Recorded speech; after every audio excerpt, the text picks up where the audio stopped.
nog nooit zo'n ploegje in Kloosterhaar geweest. Dat waren vele rotten, die vierden altijd feest. 's Morgens klokslags 7 uren, ving voor ons de tijd van de arbeid weer aan. 's Avonds na de lange dag, dan konden wij weer huiswaarts gaan. 1, 2, wie gaat er met ons mee?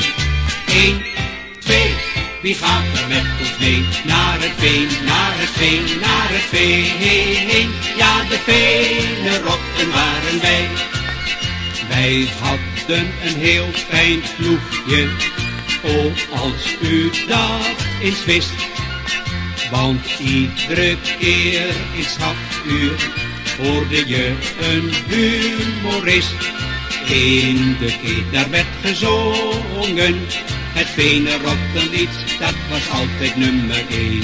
Het lachen kon je heel ver horen, vele kilometers over het veen. 1, 2, wie gaat er met ons mee? 1, 2, wie gaat er met ons mee? Naar het veen, naar het veen, naar het veen. Ja, de veenerotten waren wij. Waren wij eens aan het sukkelen, al was een van ons er niet. Het machientje kon niet draaien en dat gaf ons veel verdriet. Toch ging men weer liedjes zingen, men lachte met z'n allen door de vele tranen heen. Wie niet vrolijk was, die moest naar huis toe gaan, want treuren mocht er hier geen één. 1, 2, wie gaat er met ons mee?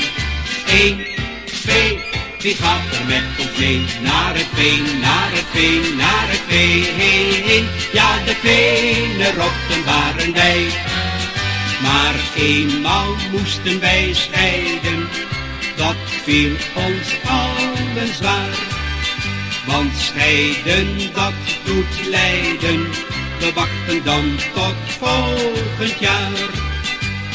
Maar wie er dan in het veen werken bleef, ook al had hij dagelijks heel wat werk voor de boeg, vergaat nooit weer dit mooie liedje, het lied van de machineploeg. 1, 2, wie gaat er met ons mee? 1, 2, wie gaat er met ons mee? Naar het veen, naar het veen, naar het veen. Ja, de veenerotten waren wij. 1, 2, wie gaat er met ons mee? 1, 2, wie gaat er met ons mee? Naar het veen, naar het veen, naar het veen. Ja, de veenerotten waren wij.